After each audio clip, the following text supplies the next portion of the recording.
Bom dia, meus irmãos. Mais um domingo, mais uma semana vencida. Que a graça de Cristo esteja conosco, que o seu amor e a sua bondade nos acompanhe e nos assista a cada dia das nossas vidas. Que Ele nos abençoe em nome de Cristo. Amém. Vamos começar mais um momento onde reservamos o dia do Senhor para a glória dEle. Vamos começar com oração. Quero convidar você que curva sua fronte. Vamos orar ao Senhor. Te louvamos, ó Deus, e te bendizemos por mais um dia, por tua bondade que nos conduziu ao longo dessa semana, por tua fidelidade que nos sustenta, pela provisão, ó Deus, em nossos lares e em nossas mesas. Muito obrigado, Senhor. Cuide do seu povo, cuide da sua igreja, aonde estiverem, em suas casas, ó Deus, em qualquer lugar, que a tua boa mão seja sempre sobre cada um de nós. Esta é a oração que te fazemos, Pai, no nome que está acima de todo nome, nome santo e excelso, glorioso de Jesus. Amém e amém. Vamos abrir as nossas Bíblias. Quero convidar você que abra a sua Bíblia em Isaías capítulo 12. Olha o que diz o verso 5 e o verso 6. Livro do profeta Isaías, capítulo 12, do verso 5 e ao verso 6, diz assim: Cantai louvores ao Senhor, porque fez coisas grandiosas. Saiba-se isto em toda a terra. Exulta e jubila, ó habitante de Sião, porque grande é o Santo de Israel no meio de ti. Amém. Somos convidados a cantar louvores ao Senhor, que fez coisas grandiosas, e realmente Ele tem feito coisas grandiosas em nossas vidas. Por isso, cantemos ao Senhor um cântico de louvor e adoração ao seu nome. Louvemos a Deus, queridos irmãos.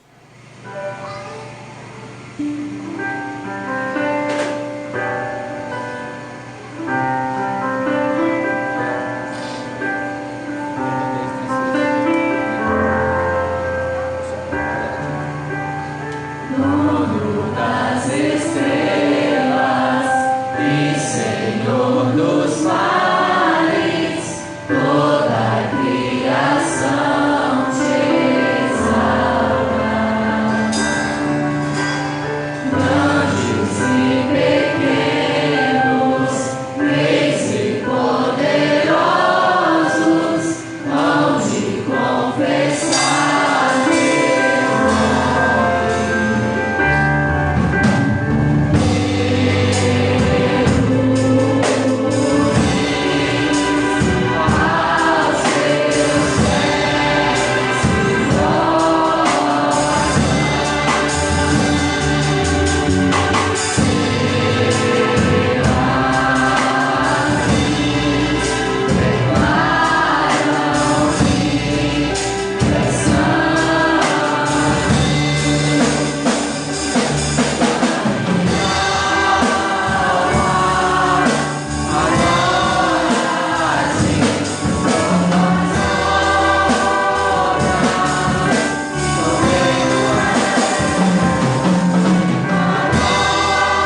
cantamos, já louvamos a Deus juntos.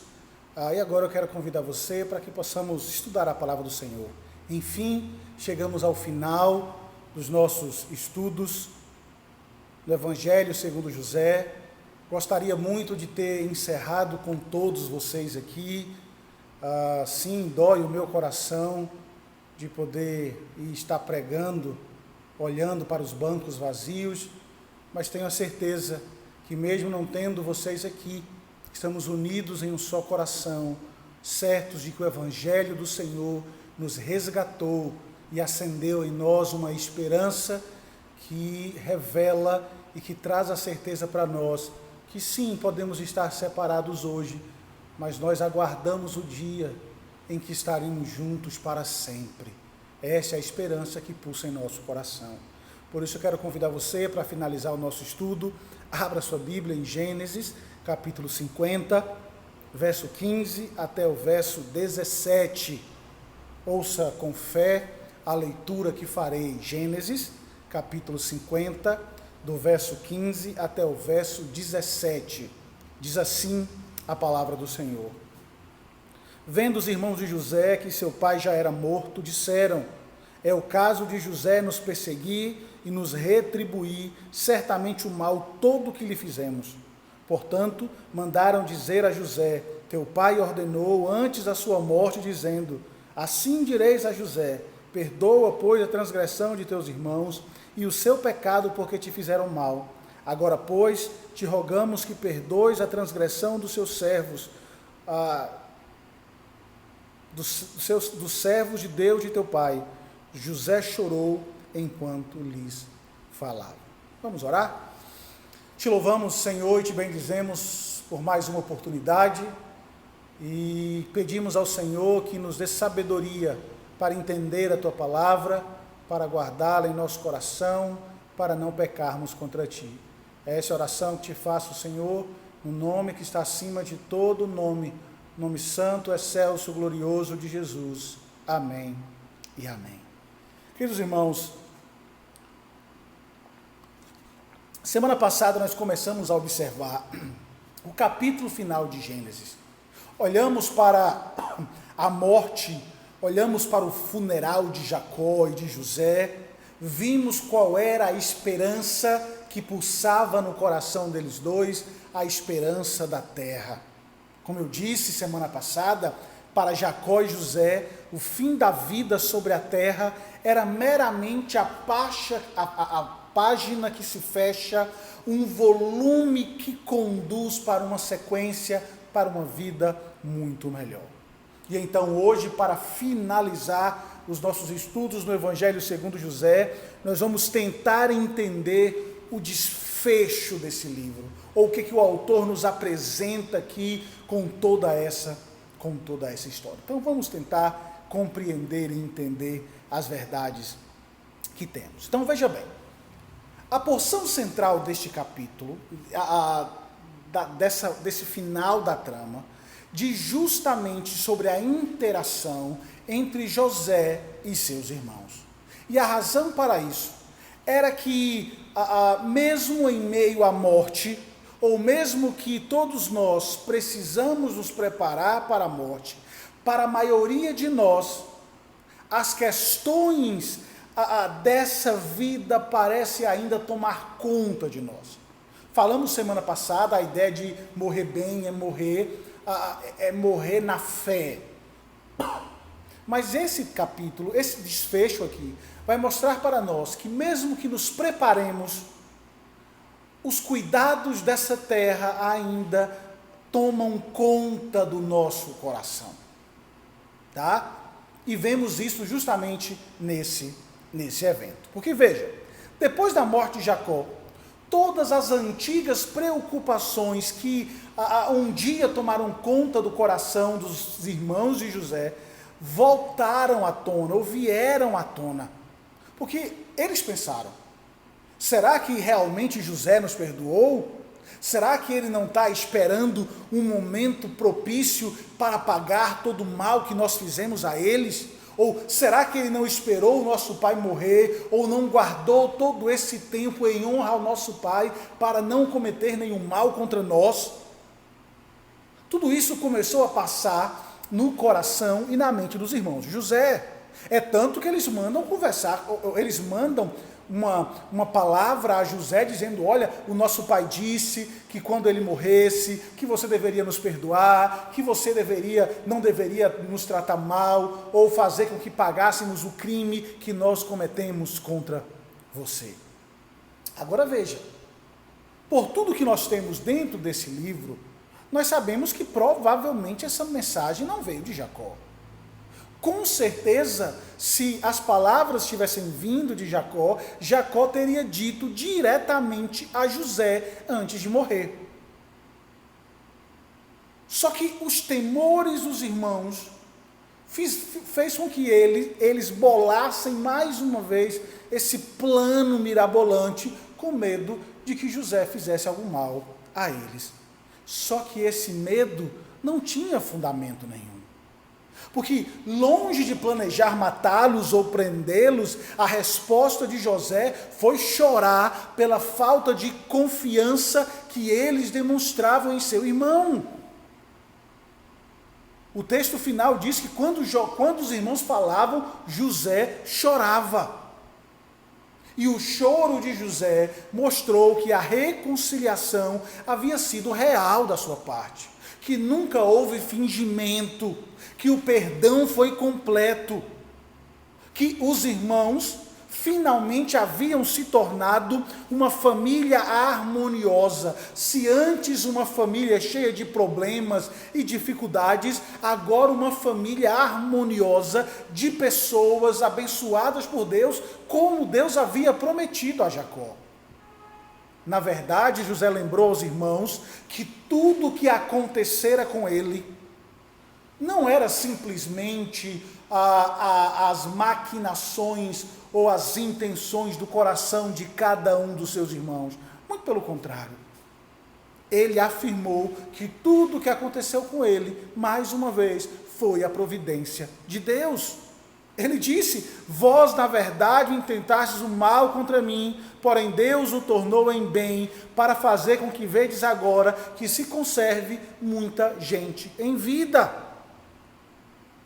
Talvez os irmãos, naquele primeiro momento, quando nós começamos aqui a nossa jornada em Gênesis, eles tiveram sim a intenção de ferir aquele jovem rapaz.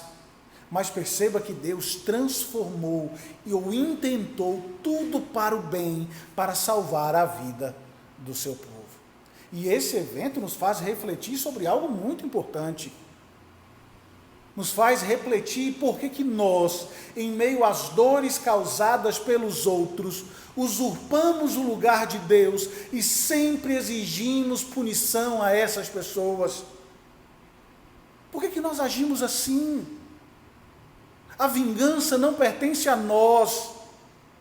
Em vez de planejar ou de querer o mal, nós devemos orar pelas pessoas para que Deus faça a vontade dele na vida delas. José faz isso aqui. E em vez de planejar o mal, José mostra que Deus usou ele para o bem. É Deus que age, que faz todas as coisas, que promove, inclusive a própria vingança pertence ao Senhor.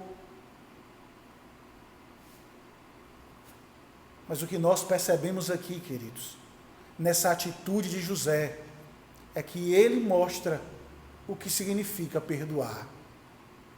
Porque não existe uma negação superficial do erro aqui que fora cometido, nem fingimento de que eles não tivessem feito mal nenhum contra José, de maneira nenhuma. José não suaviza e nem esquece, tá? Os irmãos de José, também aqui nesse trato, não poderiam simplesmente atribuir a sua falta e as suas faltas ao favoritismo de Jacó por José, na conta dos seus atos perversos.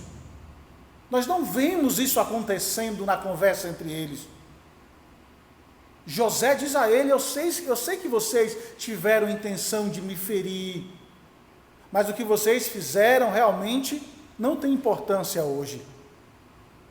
O que vocês fizeram já foi tratado, já foi perdoado. Os irmãos haviam confessado seus pecados lá atrás. José reconheceu a confissão deles e perdoou.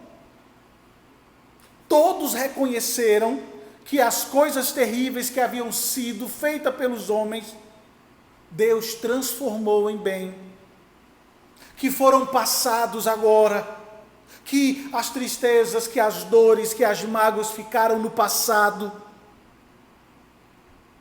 e que agora eles desfrutavam de um relacionamento estabelecido, restaurado pelo próprio Deus.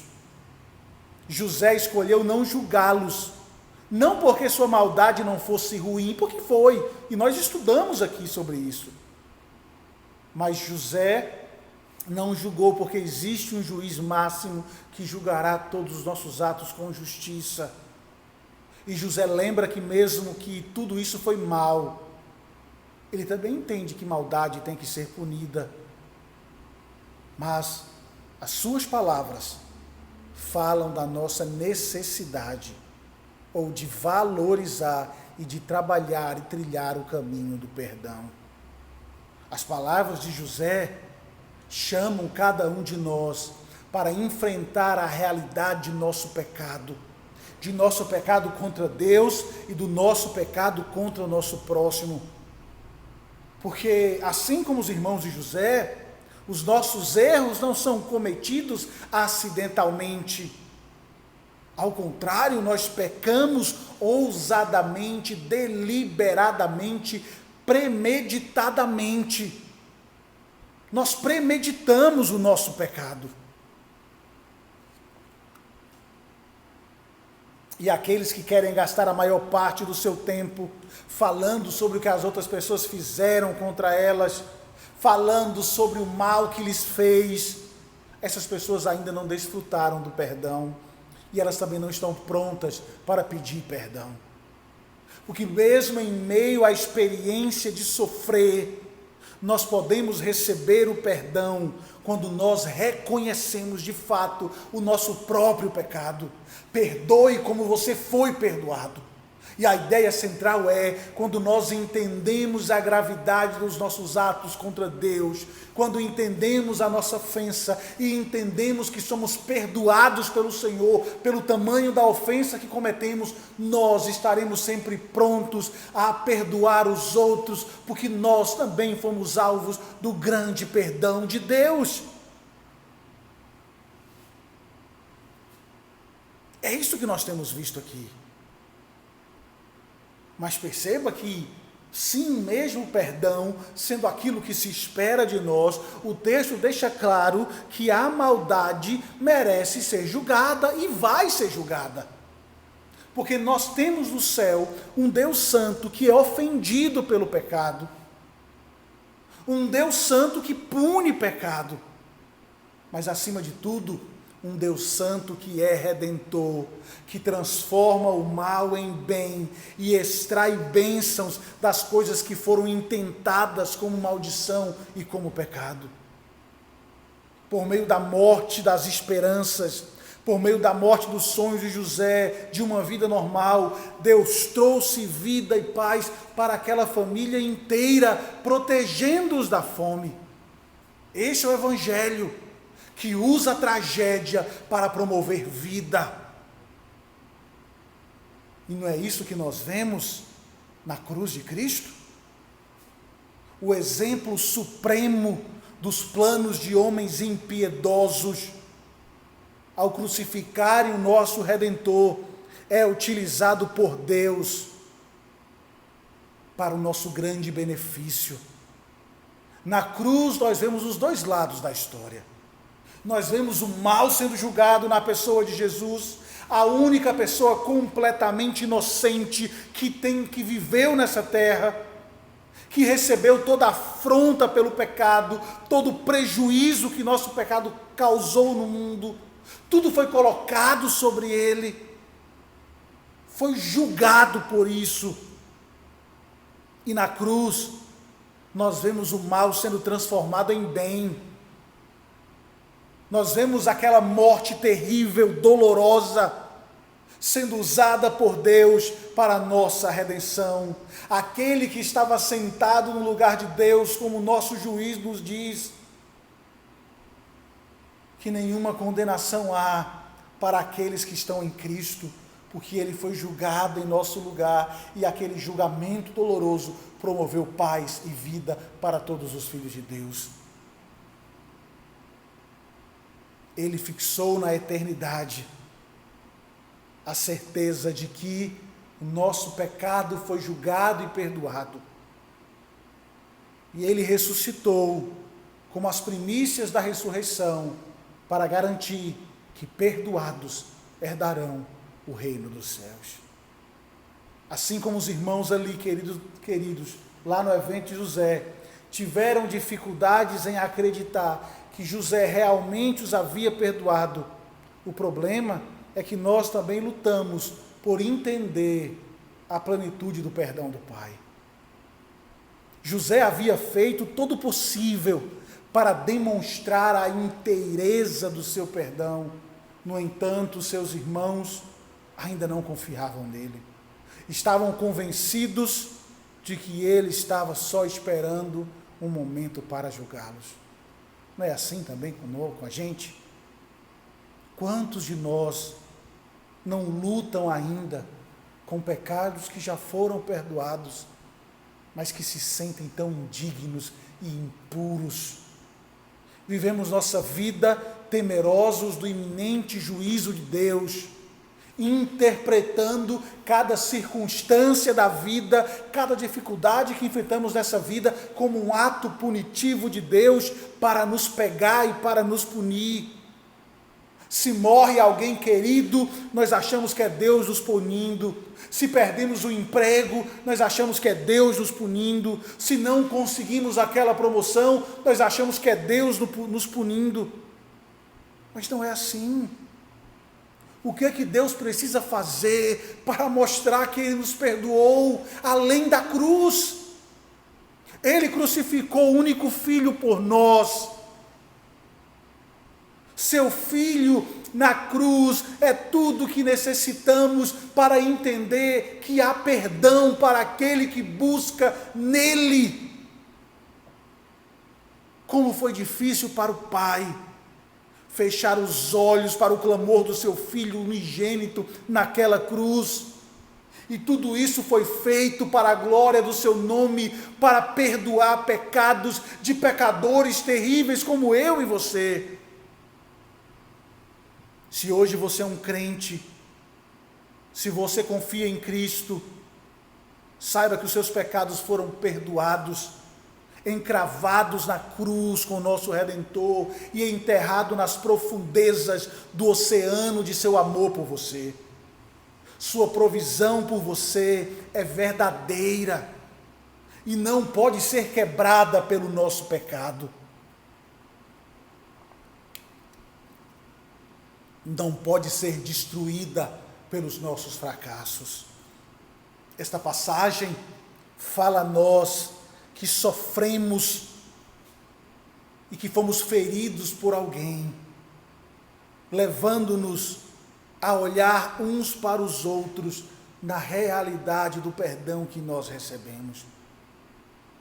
Esse texto nos chama a perdoar como fomos perdoados, não pagando mal com mal, mas tornando bem. É possível, queridos, demonstrar essa bondade extraordinária quando olhamos para a beleza do Evangelho e vemos o que Cristo fez por nós, e assim também devemos fazer quando feridos. Há um juiz que faz questão de punir o mal. Não se assuste e nem se esqueça disso. Mas mesmo sabedores disso, o nosso papel somos livres para perdoar, abrindo mão do mal que nos fizeram e livrando-nos das cadeias que prendem o nosso coração à mágoa. A cruz produz ricos frutos em nossas vidas. para que comecemos a perdoar, assim como fomos perdoados. O mais rico fruto da cruz, porém, não está no nosso perdão ao próximo, mas no perdão que nós mesmos recebemos.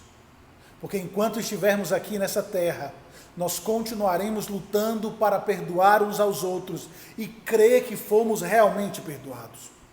Nossa experiência aqui na terra é de constante espera e anseio, vivendo pela fé na lacuna entre aquilo que Deus prometeu e a realidade que confronta os nossos olhos.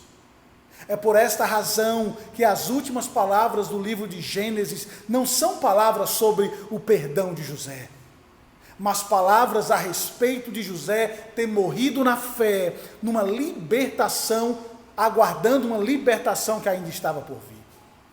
O livro de Gênesis começou com um homem em um jardim, desfrutando da presença de Deus, e termina com um homem em um caixão, aguardando a restauração dessa presença. Os amargos efeitos do pecado são claros aqui. Por meio do pecado, a morte invadiu o mundo e nos mantém cativos do seu poder. Contudo, a fé daqueles homens cujos restos permanecem no caixão fala em alto e bom tom qual é o propósito de Deus para aqueles que têm fé em seu coração. Que o pecado um dia deixará de existir, que a morte um dia deixará de existir, e que o povo que Deus escolheu para ser a sua herança, um dia se encontrará com Ele para todo sempre. Pela fé, Abraão, Isaque, Jacó e todos os seus descendentes aguardavam receber a promessa, uma promessa que nós também um dia receberemos com eles. Aqui na terra, os anos da nossa peregrinação podem ser poucos e difíceis, como foram os primeiros anos de Jacó em Padã-Arã e em Canaã, ou até mesmo cheio de bênçãos, como seus últimos anos no Egito. Mas qualquer que seja a nossa experiência nesse mundo, se confiamos em Cristo, nós podemos ter a mesma segurança de que o Senhor será o nosso Deus e a sua presença sempre estará conosco. O resultado, queridos, é que viveremos sem temor, confiantes do seu amor e cuidado por nós em Cristo. Então, quando chegar a nossa hora, nós também descansaremos os ossos na sólida esperança da ressurreição final. Podemos estar enlutados e arrasados, sim, e ainda carregamos esse sentimento por tantos dos nossos que já se foram. A morte ainda é inimiga de todos nós, mas é agora um inimigo vencido, cujo aguilhão já foi quebrado por meio da ressurreição de Cristo. Como fundador e aperfeiçoador da nossa fé, Ele nos concede perfeita justiça para que possamos andar nessa terra confiantes de que a morte não terá domínio sobre nós. Como Paulo diz: onde está, ó morte, a tua vitória? Onde está, ó morte, o teu aguilhão? Foi quebrado por Cristo. E tão certo como Jesus Cristo ressuscitou, a certeza que temos é que um dia nós também ressuscitaremos e viveremos com Ele na glória. A morte não é o fim, não é apenas cavalgar no pôr do sol, é andar na alvorada, um alvorecer iluminado pela luz que emana do rosto do nosso Senhor ressurreto. E quando esse dia chegar, sim, nós viveremos felizes para sempre, porque o sempre será uma realidade para todo aquele que crê.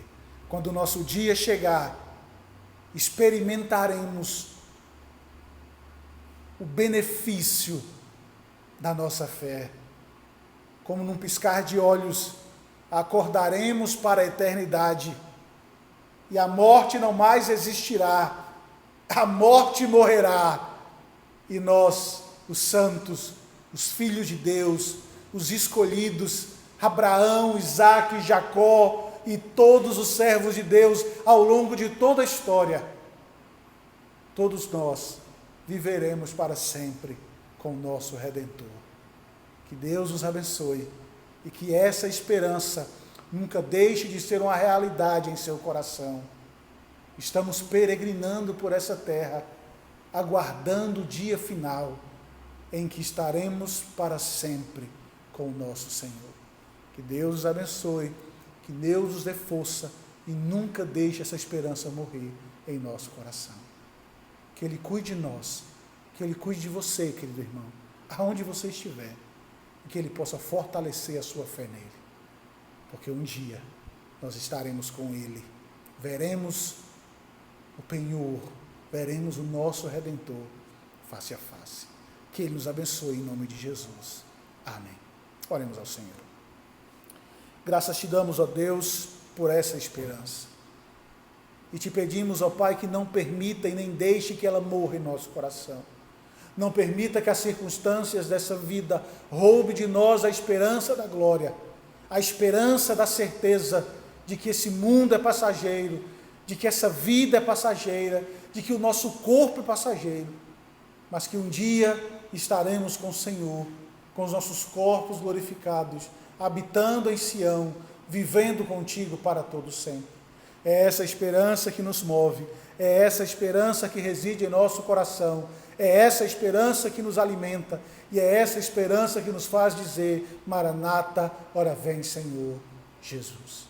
Te oramos agradecidos pelo seu cuidado e pelo seu amor demonstrado na cruz. Te oramos em nome de Cristo Jesus. Amém e amém. Que Deus os abençoe, queridos, que Deus os fortaleça e nos dê a certeza cada dia de que venceremos e que viveremos, porque Ele venceu, Ele ressuscitou e garantiu para nós que nós estaremos com Ele para sempre.